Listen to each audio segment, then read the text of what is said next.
आद की अनंत कोटि वैष्णव वृंद की ग्रंथराज श्रीमद् भागवतम की गौर प्रेमानंदी।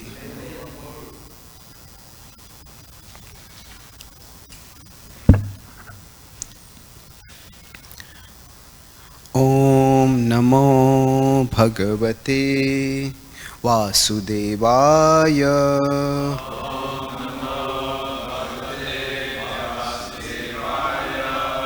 ओम नमो भगवते वासुदेवाय।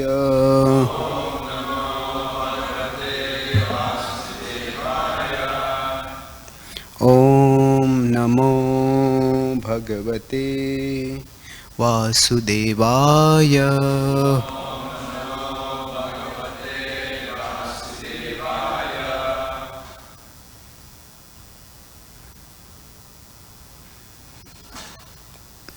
Shrimad Bhagavatam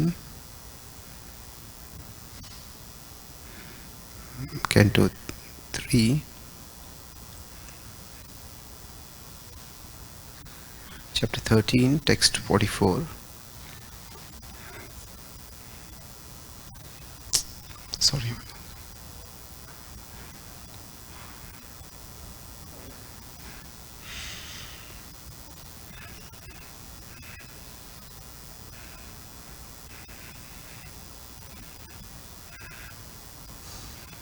So we have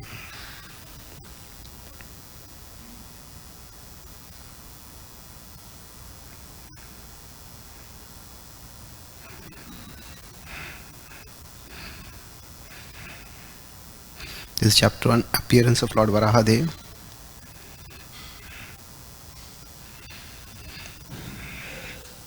Is it clear? Okay. Vidhunvata vedamayam nijam vapur janastapah satya nivasino vayam शटाशिखोद्धता शिवाम्बुबिन्दुभिर्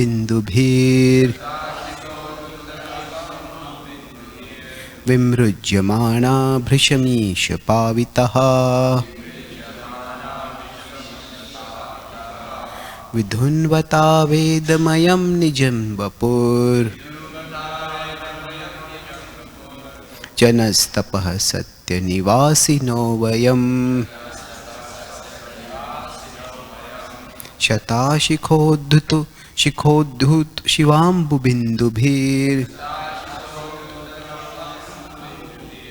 विमृज्यमाना भृशमीश पावितः विधुन्वता वेदमयं निजं वपुर् जनस्तपः सत्यनिवासिनो वयम् सताशिखोद्धता शिवाम्बुबिन्दुभिर् विमृज्यमाना भृशमीश पावितः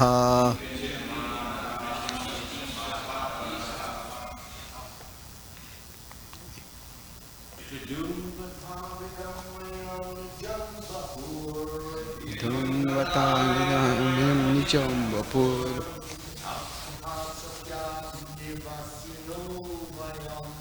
जनस्तपः सत्यनिवासिनो वयम्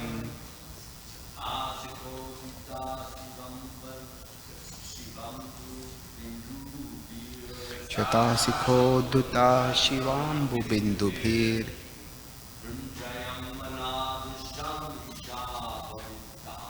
विमृज्यमाना विषम ईश पावितः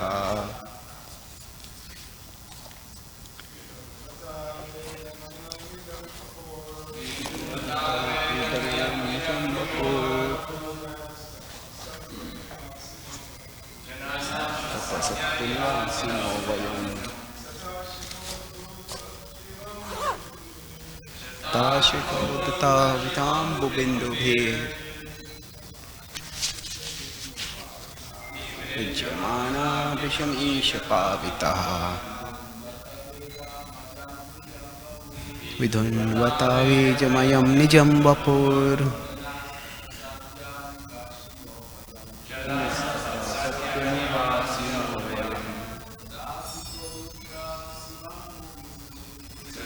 शताशिखोद्धत आम्बुबिन्दुभिः विद्यमाना वृषमीश पावितः वतानेतमयं निजं वपुर् भूतस्तप्तनिवासिनो वयम् शताशिखोद्धत शिवाम्बुबिन्दुभिर् विमृज्यमाना वृषमीश पावितः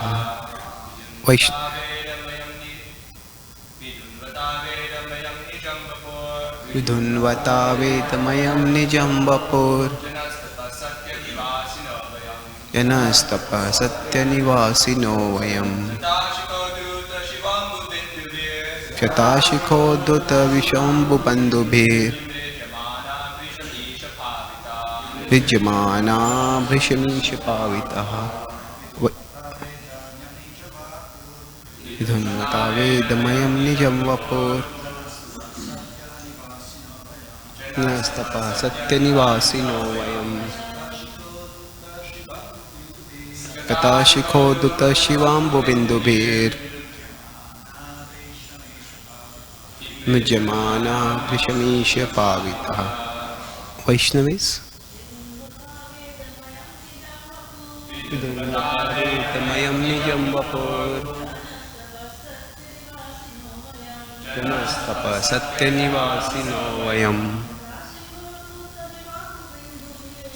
अल्पपूर्वत शिवाम्बुबिन्दुभिर् विद्यमाना वृषमीश पावितः विधुन्वता while shaking Vedamayam personified Vedas Nijam own Vapuhu body Janaha the Janaloka planetary system Tapaha the Tapaloka planetary system Satya the Satyaloka planetary system Nivasinaha the inhabitants Vayam we Satta hairs on the shoulder Shikha Uddhuta sustained by the tip of the hair Shiva auspicious Ambu water Bindubhi by the particles Vimrujyamanaha we are thus sprinkled by Bhrisham highly Ish O Supreme Lord Pavitaha purified. Translation and purport by His Divine Grace A.C. Bhaktivedanta Swami Srila Prabhupada. Translation. O Supreme Lord, undoubtedly we are inhabitants of the most pious planets, the Jana, Tapas and Satyalokas. But still we have been purified by the drops of water sprinkled from your shoulder hairs by the shaking of your body. Purport. Ordinarily, the body of a hog is considered impure, but one should not consider the hog incarnation assumed by the Lord is also impure. That form of the Lord is the personified Vedas and is thus transcendental. The inhabitants of the Jana, Tapas and Satyalokas are the most pious persons in the material world. But because those planets are situated in the material world, there are so many material impurities there also. Therefore, when the drops of water from the tips of the Lord's shoulder hairs were sprinkled upon the bodies of the inhabitants of the higher planets, they felt purified. The Ganges water is pure because of its emanating from the toe of the Lord. And there is no difference between the water emanating from the Lord and that from the tips of the hair on the shoulder of Lord Boar. They are both absolute and transcendental. Om Ajnanatimirandhasya Jnananjanishalakaya Chakshurun Militam Yena Tasmai Shri Gurave Namaha Nama Om Vishnupadaya Krishna Prishtaya Bhutale Shrimate Bhakti Vedanta Swami Iti Namine Namaste Saraswati Deve Gauravani Pracharine Nirvishesha Shunyavadi Paschatya Deshatarine Vancha Kalpatarubhyascha Kripa Sindhubhya Evacha Patitanam Pavanebhyo Vaishnavebhyo Namo Namaha Shri Krishna Chaitanya Prabhu Nityananda Shri Advaita Gadadhara Shrivasadi Gaura Bhakta Vrinda Hare Krishna Krishna Krishna Hare Hare Hare Rama Rama Rama Hare Hare Hare Krishna. I'm grateful to be here, the lotus feet of the Lordship Dwarkadhish. And today I'll talk on the topic of the nature of the divine descent. I'll use this as a whiteboard or a blackboard, to be more precise, to draw some things and write some things. So the idea of the divine descent is a great mystery across various world traditions. And I'll talk about this in 4 broad points. I'll talk about the mainstream Christian idea of the descent. I'll talk about the Islamic idea of the descent. Then I'll talk about the impersonalist idea of the descent. And then I'll talk about the Vaishnava understanding. So the significant point being made over here is that the prayers are being offered by the residents of Janaloka. Now if we consider in the universe as we know, there are the higher planetary systems, there are the middle planetary systems, and then the lower planetary systems. So those in the higher, generally those in Svargaloka are considered to have many material desires. But those above that, Satya, Tapa, Janaloka, those here are considered extremely pure. And yet it is being said that those residents of that pure world, they feel purified when the water coming from the body of a hog has fallen on them. Now a hog is, if we consider even the earthly planetary system, even here, a hog is considered impure. And some people might say this is just a cultural thing, but it is not simply some cultures considered impure. The idea is that a hog eats foul substances, and because of that, it is considered impure. So, but it said that that which is considered impure in this world is actually considered pure in a higher world. That even the residents of Tapaloka, so they are saying that, so while here a hog is considered impure, but there they are placing a hog as pure. Prabhupada uses the word Lord Hog, Lord Boar. So they are considering us far, far above us, and we will become purified by this. So, how does this happen? How do they get purified? So here, the idea is, in general, across the world's traditions, it's understood that there is a higher level of reality, the spiritual level, where there's paradise, heaven, whatever the terminology used, and the material level. And the idea of avatar is that the Lord descends from the higher level to this level of reality, from the spiritual level to the material level. The word avatar literally means avatariti, one who descends to this world. That being is avatar. Nowadays the word avatar has become common in social media. People say this is my Insta avatar, or this is my video Facebook avatar. The idea is that they have their representation, which is existing in that world. So the word avatar has become more generic, and the idea of crossing from one domain to another domain, from our physical world to the digital world, that is also called as avatar. So to cross over, to manifest from one level to another level, that is the idea of avatar. Now with respect to, this is the idea, we could say the divine comes to the human level. Now how does this happen? So the there is, as I said, I'll discuss various ideas.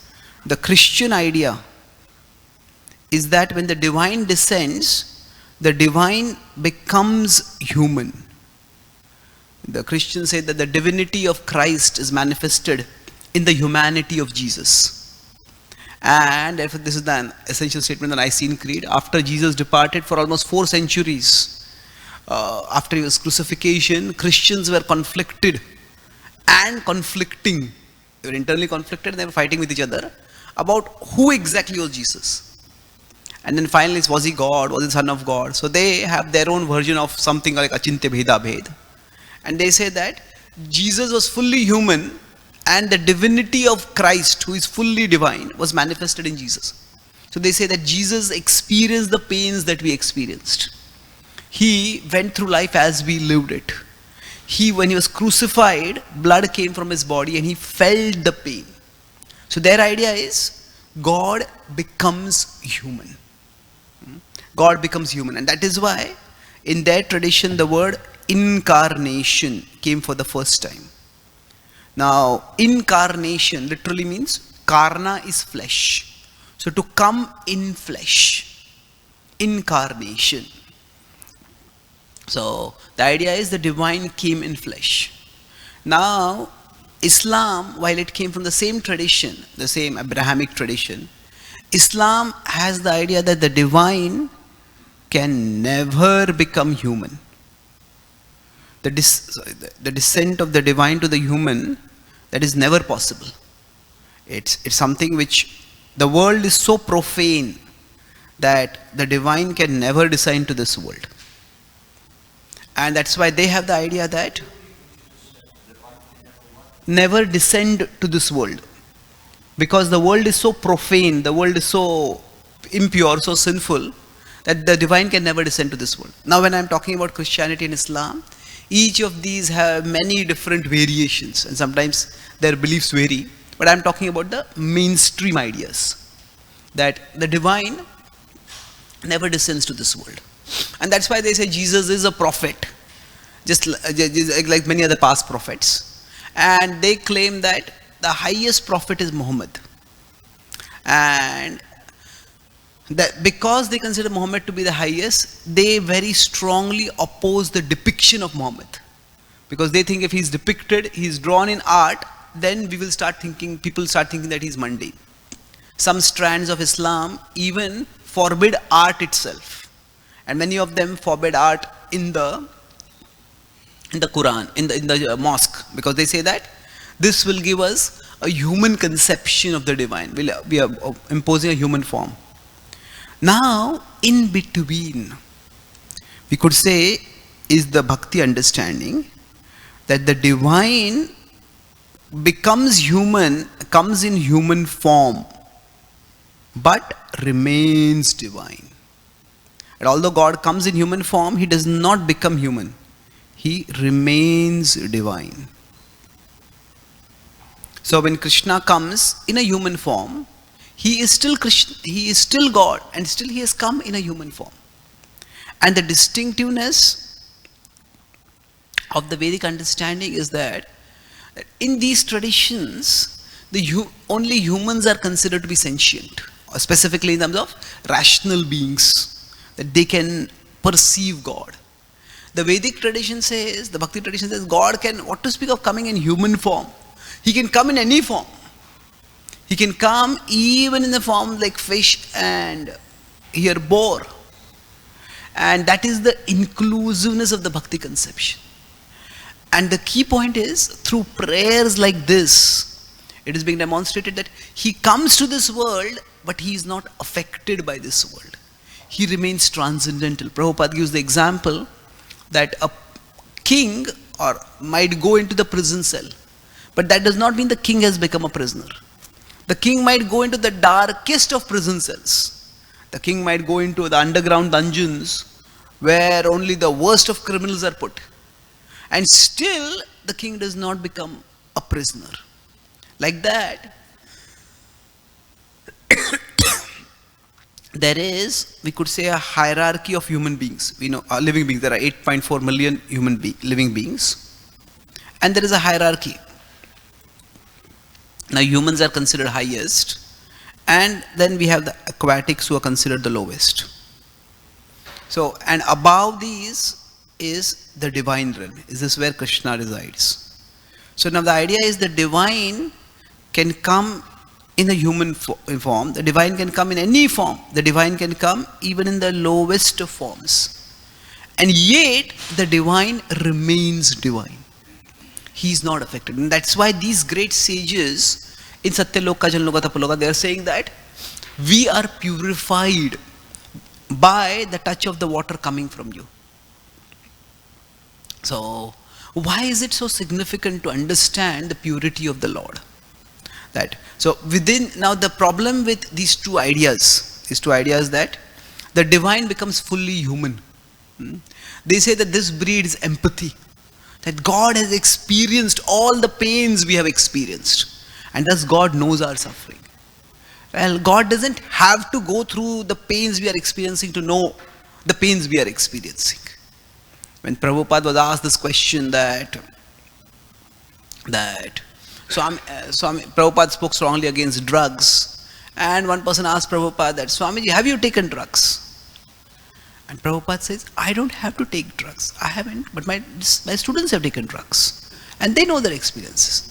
So it is not that to know what somebody is experiencing, we have to actually experience that. The world is a complex place, and not everything needs to be experienced to be understood. Yes, experience gives empathy, but experience can also lead to ignorance. Yes. Experience can give empathy. When I understand somebody has gone through something, I can become more empathic. But experience can also perpetuate ignorance.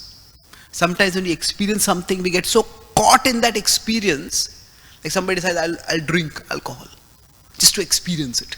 I'll take drugs to experience it. And sometimes that experience can broaden our vision. Sometimes experience can narrow our vision also. How can experience narrow our vision? If we get too caught in that experience, and then we can't come out of it. So the Lord becomes human, but He does not descend to the human domain. Lord descends to the human domain, but He does not become human. And to say that the world is so profane that the divine can never descend, that raises the question, where exactly did the world come from? If the world is so sinful that God can't even touch it, are we actually protecting are we actually emphasizing God's omniscience? Or are we saying that the world's contaminating potency is stronger than God's purifying potency? That if God comes to this world, He will become contaminated. So what happens is this idea, it actually minimizes the power of God. The idea that God can never come as in the world, it minimizes God's power. So these are the problems with the Christian and the Islamic conceptions of descent. Now I'll talk about the Advaitic conception, the impersonalist conception. Now often the impersonal idea, impersonalism is often presented as that I am God, you are God. I saw a t-shirt which one student was wearing in one university where I had gone. He says, I was an atheist till I discovered that I was God. Now, when in India, I was born and brought up in India. When I started exploring spirituality, so the common widespread conception is that we are God. So when I first read that, my first thought was, if I am God, then the world is in big trouble. I can't manage my own life. If I have to manage the whole world, the world is in big trouble. Now, this idea that we are God is actually, if you go to hardcore impersonalists, they say it's a distortion of the idea. Because the common understanding is, the common idea of understanding impersonalism is, say we are this, so this is the soul, this is Atma, and this is God, and then the two will merge, and then there'll be Only God remains. Only what? So in that sense, we will become God. We'll go inside. We'll become God. That is the common understanding of impersonalism. But if we talk with hardcore impersonalists, they dismiss this as neo-Mayavad. They say this is not what we actually teach. This is a misrepresentation.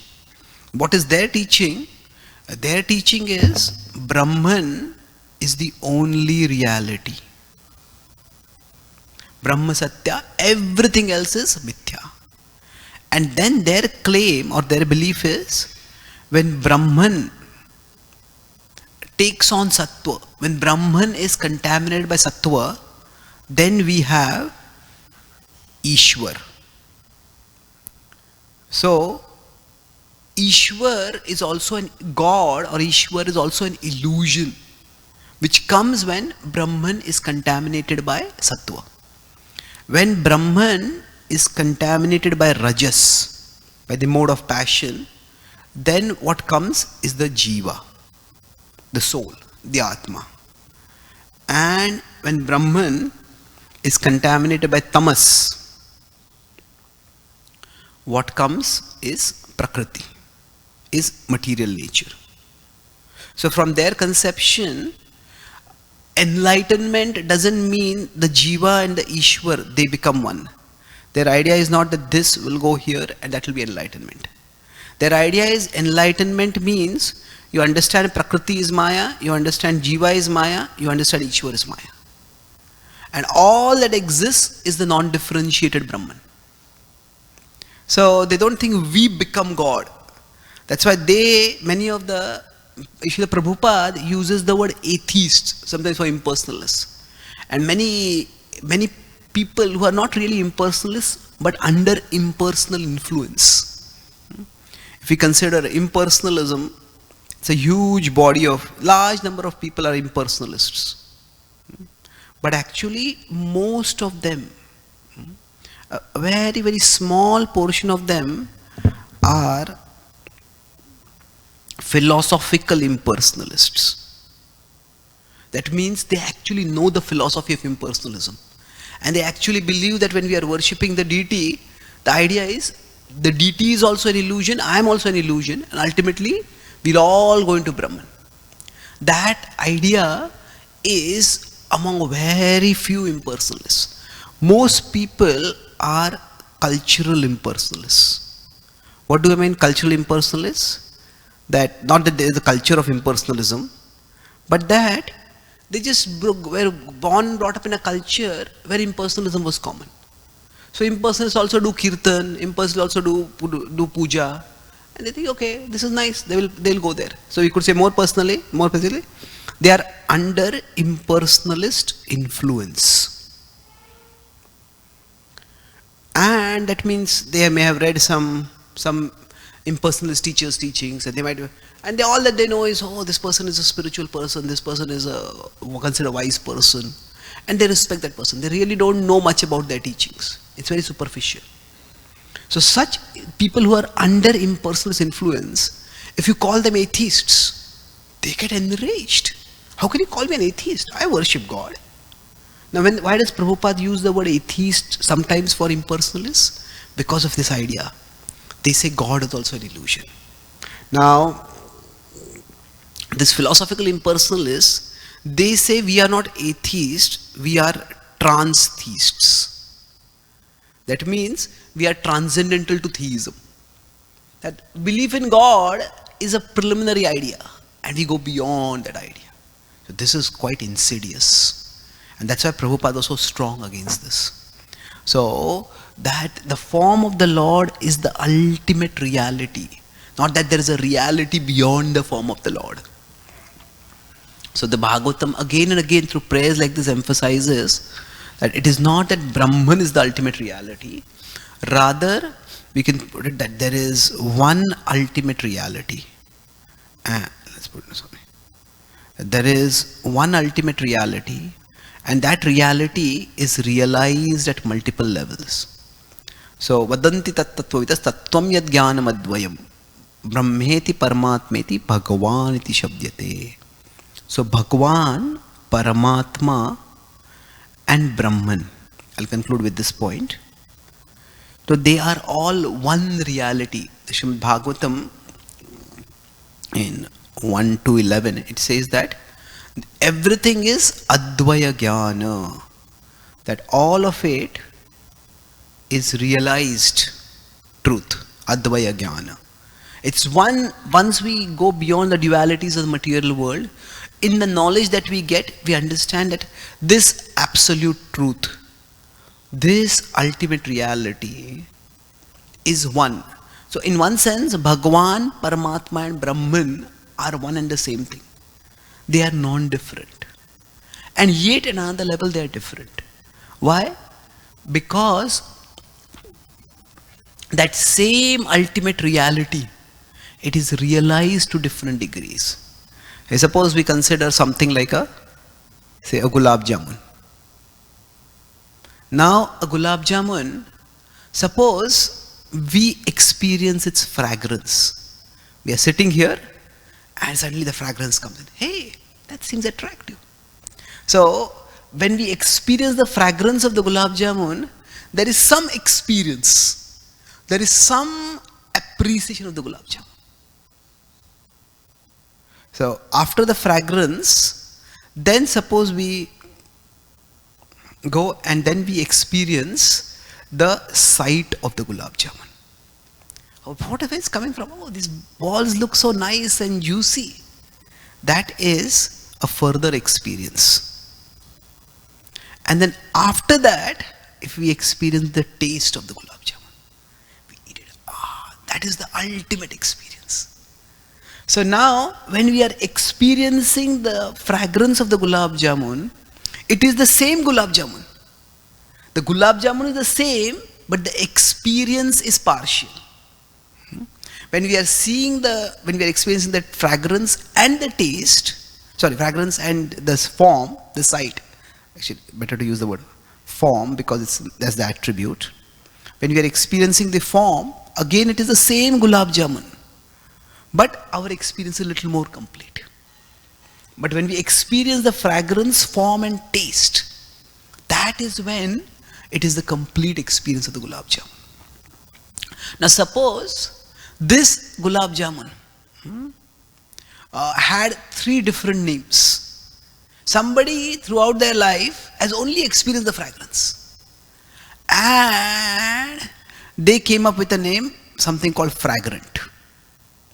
They know that gulab jamun as fragrant. Then somebody who has experienced the form, they come up with a name for it, beautiful. And then somebody who has experienced the taste, they come up with the name delicious. So now 3 people may be calling the gulab jamun by different names. Fragrant, beautiful, delicious. But all 3 are experiencing the same thing. Similarly, the absolute truth, we could say over here, to a table like this. The same metaphor we can apply, that the attributes. So if you consider the absolute truth's attributes, so the absolute truth has 3 attributes. It is Sat, Chit and Ananda. So when only the Sat aspect of the absolute truth is experienced, oh, there is something eternal beyond this material world. When only the Sat aspect of the absolute truth is experienced, that is called as Brahman. That means, Jiva Goswami in his Sandarbhas explains this point, that when we understand that this whole world is changing, fleeting, but there is something enduring beyond it, that is when we realize the Brahman aspect. But when along with the Sat, we also experience the Chit, that means we understand that that is not just an eternal existence. There's an eternal existence which is conscious, that divine oversees the world. And that overseeing aspect of the divine is also eternal. That is called as the Paramatma aspect. So it's like the same gulab jamun. When we taste, when we smell it and then we see it. The same absolute truth, When we perceive its eternity, when we perceive its cognitiveness, its cognition, its conscious potency, that is Paramatma. And when there is Sat, Chit and Ananda, that means this is not just like a judge who is witnessing the world and who is observing the world, evaluating. It's a living, loving person who experiences joy, who looks for joy, who reciprocates love and experiences joy therein. Then that is the realization of the Bhagavan aspect. So at one level, Brahman, Paramatma and Bhagavan are the same, just as the three experiences of the Gulab Jamun are experiences of the same object. But at another level, Bhagavan is the most complete experience. Bhagavan is the highest reality. And it is that reality that the Bhagavatam consistently demonstrates. It is that reality which is manifested as the deity. It is that reality which Prabhupada shared all over the world. And that reality of Bhagavan is so attractive. If Bhagavan is presented in fullness, Prabhupada was asked, how did you attract so many people all over the world? And Prabhupada said, Krishna is all attractive. I just presented him as it is. And he attracted everyone. So this is what our heart aspires for. And by this radical example of the divine being in a form that is considered impure and still purifying even the pure, that highest nature of the divine descent, the highest nature of the form of the Lord is being emphasized in this prayer. So I'll summarize. I discussed three main points. I started by talking about the conceptions, the Abrahamic conceptions of the descent. How the Christian conception is that the Lord descends and becomes human. That the two opposite conceptions are in Islam and Christianity. Now the problem with God doesn't need to experience this world to know what is going on in this world. And to say that God can never descend to this world, that is also to say that where does such an impure world come from, and how can the world's contaminating potency be greater than God's contaminating potency, God's purifying potency. Then I discuss the impersonalist idea. They say that when the Lord descends, he is actually in Maya. He is the Brahman taking on the mode of Sattva. And their idea is that it is not that we worship God and we become one with God. It is rather when we worship God, we realize both we and God are illusion. And that's why they call themselves trans-theists. And Prabhupada appropriately refers to them as theists because they claim that God is an illusion. So I discussed the impersonal conception. And then we discussed the bhakti conception, that is, of descent, that it is God in his fullness descends to this world. So I give the example of the Gulab Jamun to illustrate how the personal divinity is the fullest realization of the divine. Just like experiencing the fragrance, sight and taste of the Gulab Jamun is the fullest experience. Similarly, experiencing the divine as Sat Chit Ananda, as an eternal, cognizant and pleasurable person, is the fullest experience of the divine. And that is what Srila Prabhupada offers us through his Krishna consciousness movement. Thank you very much. Hare Krishna. Thank you very much. Shall we stop? We have some time for questions. Okay, sure. Well, I'd just like to start off by saying that was amazing. I mean, I thank you so much for that class. I don't have the words to describe how good I thought it was. It was really incredible. They have an expression, they say you learn something new every day. Well, I think I learned something new today. I really didn't understand the impersonalist conception properly. I was for last 50 years thinking that, it's you merge with God, and that was the impersonalist. Yeah, that is what some impersonalists in the modern day impersonalists say, but that is not Shankara's teaching. That is not the traditional impersonalist teaching. Right. Well, I didn't understand that. Certainly didn't understand it clearly. I kind of don't think I understood it all, and so you just so nicely explained it. So my question is this. I have a question. It's related, and I was just reading the Bhagavad Gita this morning, chapter 9, text 3, and I came across this sentence. Prabhupada says, unfortunate people, even after hearing about the evidence, even after hearing all the evidence of the Vedic literature from great personalities, still have no faith in God. Okay? So here's my question.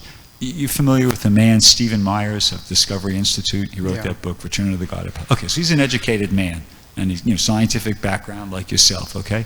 Now, if he read a statement like that, and say in a nice way, not an obnoxious way, he came and said, I kind of feel that it's a little bit unfair what you're saying. I mean, I believe in God. I consider myself somebody who believes in God. Why is it that just because I don't believe in your version, that you're saying that I don't believe in God? I mean, you're saying that there's, all the unfortunate people, after hearing all the evidence of the Vedic literature, well, it seems like to me that what you're saying, what you're referring to as evidence is just statements. How are statements from the Vedic literature to be considered evidence? How do they furnish proof of the things that they're attesting to? How would you respond to him? Okay.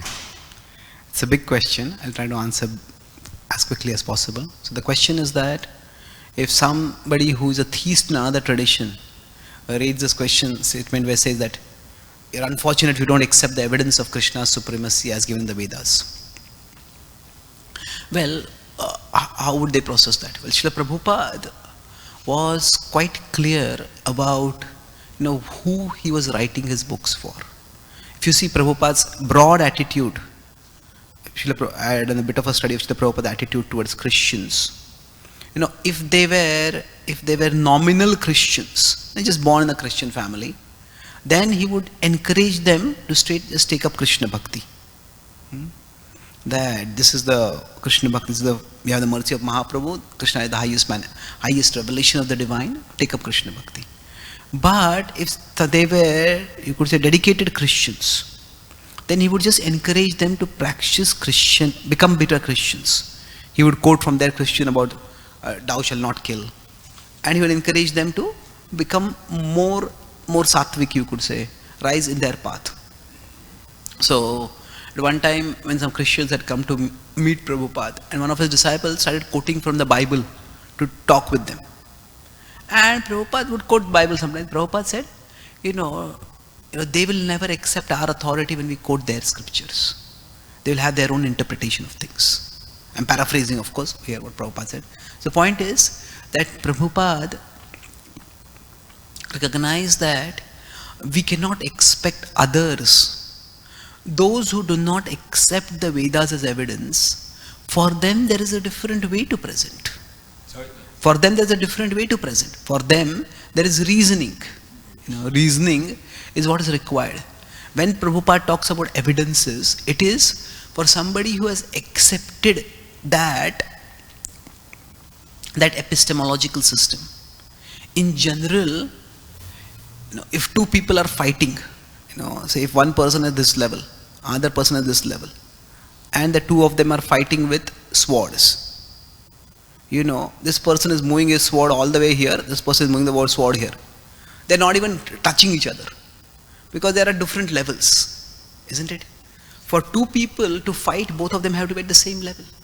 Especially if they are fighting not with bows and arrows, but with swords. The swords just don't reach the other person. So like that, when two people have to have a discussion, then both of them have to have some common foundation. Otherwise, there's no possibility of discussion. So within the Vedic tradition, Shastra was this foundation. And that's why Shastric quotations were given. Now in the Christian tradition, maybe the Bible would be their foundation. Now within the Vedic tradition also, these are, say for example, personalists and impersonalists. When they are going to argue, both of them will quote the Vedas. And Prabhupada in that section is specifically referring to those who accept the authority of the Vedas, but they don't accept these evidence. They try to come to some other conclusion. Then they are saying that Prabhupada is calling them unfortunate.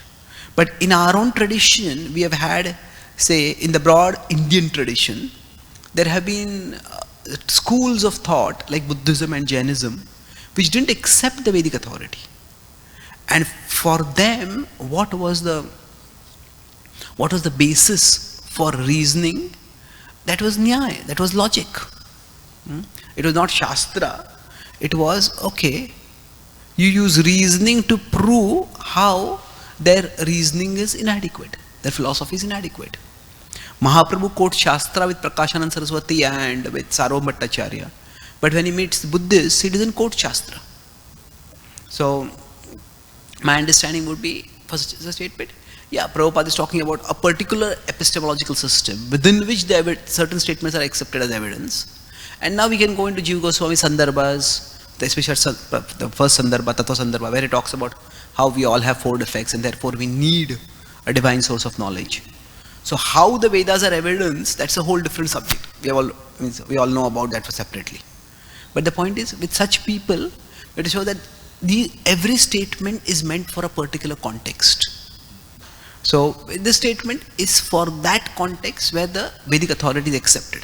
Can I see if I've understood what you said? So that Prabhupada's target audience for that statement is not the whole world. He's speaking to people who've accepted the authority of the Vedas, Yes. Vedic Shastras, but who unfortunately are not able to accept the evidence of Krishna, Correct. the Yes. Supreme Personality of Godhead. Yes, perfect. Okay. In the Yeah. same Gita, I don't remember the exact words, Prabhupada in one place says we can worship any form of Krishna, Ram, Narsimha, Narayan. And in the 18th chapter, I think, Prabhupada, 1865-66, in one of the purports, he says that one should not deviate one's mind to even the form of Narayan or Ram. Should worship only Krishna and Vrindavan. So that Prabhupada is speaking more as a Gaudiya Vaishnava in the mood of Vrindavan. So we can look at the statements and from that we can infer what audience Prabhupada is speaking to. Okay? So, yes, Prabhu, please. Thank you for an amazing class. Beautiful. Just on this thread, sometimes we can be accused of being narrow-minded. So how do you deal with this issue of being that accusation against our philosophy and what we teach, that we're narrow-minded?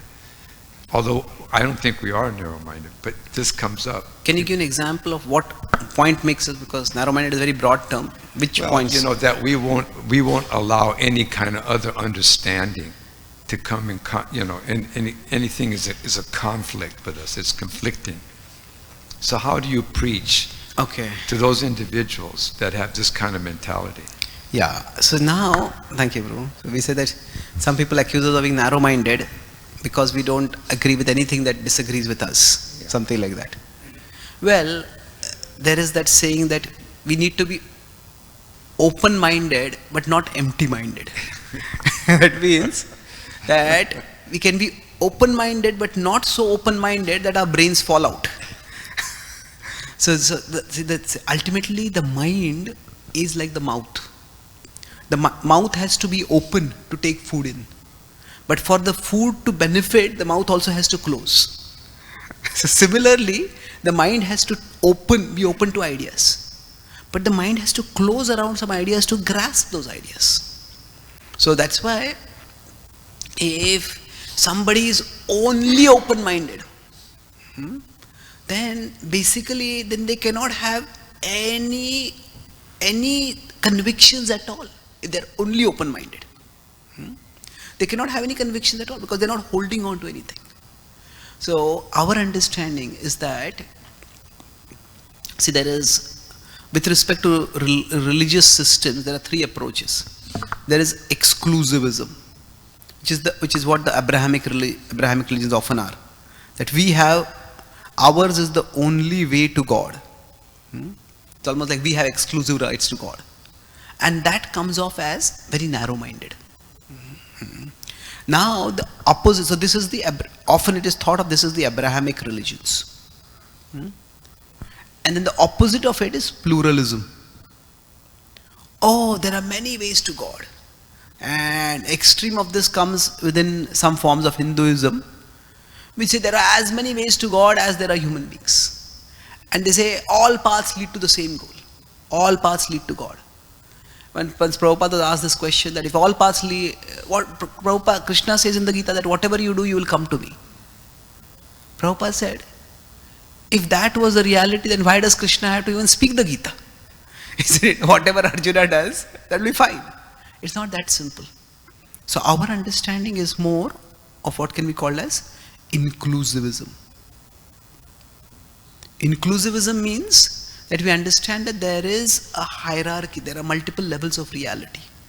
And within the broad Vedic conception, various levels of various ideas of the divine, various conceptions of the ultimate reality, they are included. So for example, we say Krishna is God. But our understanding of divinity is very inclusive in the sense that if somebody worships nature, we have something analogous as a universal form. If somebody considers the ultimate truth to be all-pervading, impersonal, we have the Brahman conception. And we don't reject the Brahman conception. So we have the universal form. Somebody worships particular forms in this world. There are the worship of the Devatas. So there are multiple manifestations of the divine that are accepted. And the point is, we do consider Krishna to be the highest. But that does not mean that we reject all other understandings of the divine. That is, in the 17th chapter, Arjuna is asked by Krishna, Arjuna asks Krishna rather, that if somebody does not have faith in the scriptural understanding, then what is their stature? Then Krishna says, look at their modes. And you can look at their modes through what food they eat, through what kind of sacrifices they do, what kind of austerities they do. And by that, we can understand what their level of consciousness is, what their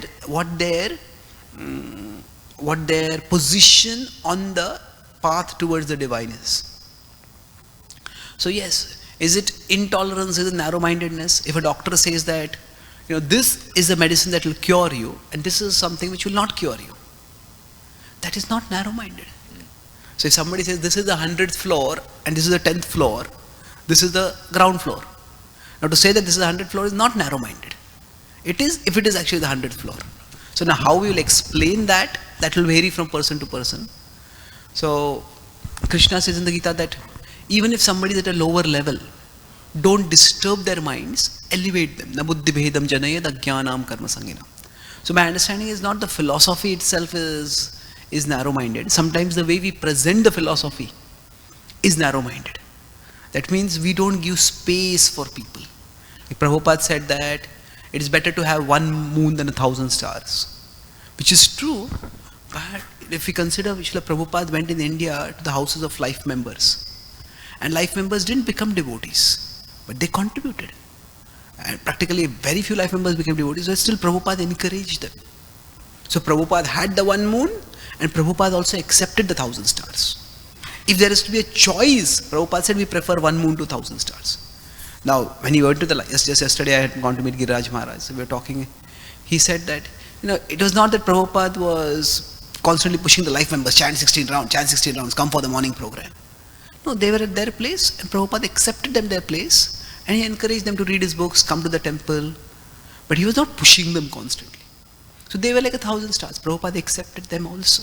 He gave them a place. So we need to be like that. So unfortunately nowadays, in trying to focus on that one moon, we not only reject the 1,000 stars, we sometimes extinguish the 1,000 stars. We end up, if somebody doesn't accept the highest understanding, we condemn them and reject them so much that they become against our movement. So Prabhupada had that spirit where he could both be, the way I put it is, Prabhupada was conclusive and inclusive. So Prabhupada gave a conclusion, and at the same time he gave a space for those who were not ready to be at the conclusion. Prabhupada strongly criticized Mayavadis, but at the same time he said, if you see a Mayavadi sannyasi, respect him. When this from the Mishra Yoga studio in New York, this Dr. Mishra with whom Prabhupada had stayed, he came to meet Prabhupada after many years. Prabhupada had a very cordial talk with him. They took lunch together, and Giriraj Maharaj asked Prabhupada that, Prabhupada, I thought he is a Mayavadi. Prabhupada said, philosophically we argue like anything, but culturally we are friends. So Prabhupada could respect a person for their something which were good in them. So we can be, just because we have to be inclusive does not mean we have to be inconclusive. And just because we are conclusive does not mean we have to be exclusive. So that balance Prabhupada is embodied. And then if we can follow its footsteps, I think we can also do that. Okay. Thank you so much. Hi, well, Prabhu, thank you for a very nice presentation. There's one phrase that you use that can be misunderstood. You said several times that the absolute can assume any form. But it's not that there are forms existing and then the absolute decides to assume that form. All forms come from the absolute. Okay. Aham sarvasya prabhava. So the fish form exists eternally. It's not a form that Krishna assumes it periodically. If you look at Krishna's lotus feet, there's a fish there. So the fish form is eternal. Krishna's lotus feet are eternal. The marks in his feet are eternal. So anything that exists on Krishna's lotus foot is eternal. The ankusha, Okay. the flower, everything that's on Krishna is an eternal form. So the fish form is eternal, the hog form is eternal. These are all eternal forms, not forms that he assumes. Because all forms come out of the absolute. They exist because they're there in the absolute. So it's not that Krishna decides one day, let me become a bird tomorrow. The bird form already exists, and all these forms exist because they're there in Krishna. So I just wanted to have you consider that, because some people can misunderstand that. Thank you. Here's a form, and if Krishna wants, he can assume that form. No, that form exists because it comes from Krishna. Yeah, thank you. I agree, I appreciate that point. It's just that I was talking from the reference point of this material world. See, in the spiritual world itself, there are Advaitam, Achyutam, Anadim, Ananta Rupam. But from this world's point of view, there are many, many forms, and we can say those forms are replicas of forms that are existing in the higher world. And the Lord comes in those forms. So, yes, that is true. So we can say the Lord, more precisely, the Lord can manifest in any form rather than assume any form. Thank you. Thank you. Yes, Prabhu. Thank you, Prabhu. In your presentation about God as coming as a person and he remains divine, we have many examples how when Lord Ramachandra came, when Krishna came, Lord Chaitanya came, displayed forms that sometimes it can be bewildering, like in the case of the Krishna book when Krishna was fighting with Salva, and at one moment it is mentioned that for one moment he actually became really bewildered. So does he actually, my question is, does he actually sometimes, he chooses to all the time be, he remains divine all the time, but at a certain point he's not, because Yoga Maya reminds him. Otherwise somebody else can say, you just put your words of transcendental and you feed your philosophy according to what you want it to be. Good question, yeah. So does Krishna sometimes get overwhelmed and bewildered, like it happened when Shalva apparently lopped off the head of Vasudeva and Krishna appeared bewildered? Lord Ramachandra in separation from Sita. Well, there are two things over here. There is Tattva and there is Leela.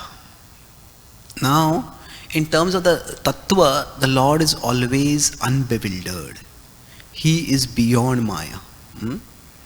And in terms of Leela, he adapts emotions appropriate for the pastime. So whatever be that appropriate emotion. Tattva and Leela. Unbewildered. Sorry, the handwriting is not clear. Okay, appropriate. So he assumes all appropriate emotions. Now, for example, when Mother Yashoda is chasing him for having stolen butter, he's fearful. Now, is that fear just a show? He's actually experiencing fear. And that's what makes that Leela so relishable. So, in the process, when the Lord performs Leela, in one sense, he subordinates his divinity for the purpose of reciprocating love. So, the very fact that he's a child who needs his mother to feed him, how is he God? Well, he's God who has chosen to play that role. And when he's playing that role, he is still God, but he fully immerses himself in that role. And because he immerses himself in that role, he actually experiences those emotions. He experiences fear. My mother is angry with me. What will she do? How will she punish me? I don't want to be punished. So that is actually the demonstration of how much Krishna wants to reciprocate love with his devotees. So there are three levels, you could say. And I was once giving a class where I said that the Vrajavasis don't accept that Krishna is God. And one person in the audience says, I also don't accept Krishna is God. Now, if we consider this is the spiritual level, this is below that the material level. If somebody not accepting Krishna as God, that is ignorance. But the Vrajavasi is not accepting Krishna God, that is transcendence. It's completely different. So, just one last example to explain this. That consider a play. Now, in that play, there is a script writer who gives the whole script about how a drama is to be enacted. Then there is a director. And then there is the actor. So the actor in a good play acts according to the director's direction. But the director directs according to the script writer's script. So in Krishna Leela, if you consider, one of the meanings of the word Leela itself is play. Prabhupada translated pastime, but it also translated as play many times. And Prabhupada also uses the play at times.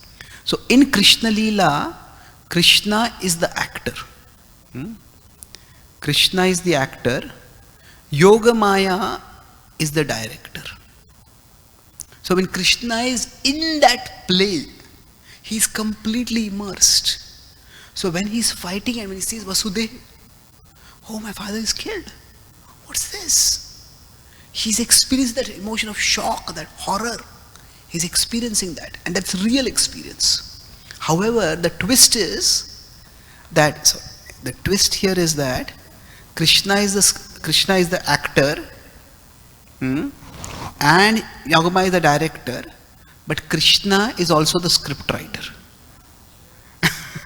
So Yogamaya is directing according to Krishna's script, and therefore what happens is Krishna is simultaneously not in control as the actor and is in control as the script writer. So this is Achintya Bheda Bhed within the domain of Leela. Okay? This can never be you can never explain this to someone who's not a believer, right? Or someone who doesn't have faith. Yeah. It's just for the believers, for one who... Yeah, that's why I think before they can move forward, they need to understand the concept of Leela. That this God does not delight in his divinity.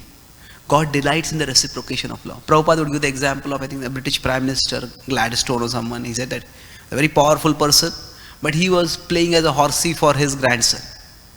Why? Because he wants to reciprocate love.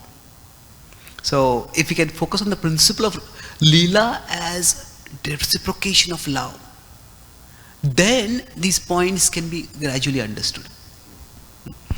So Krishna is not an insecure God who constantly has to demonstrate his divinity. He is completely secure and he just wants to savor love with each other. Okay? Thank you. Yes, Prabhu. Let's, okay, last question. Yes.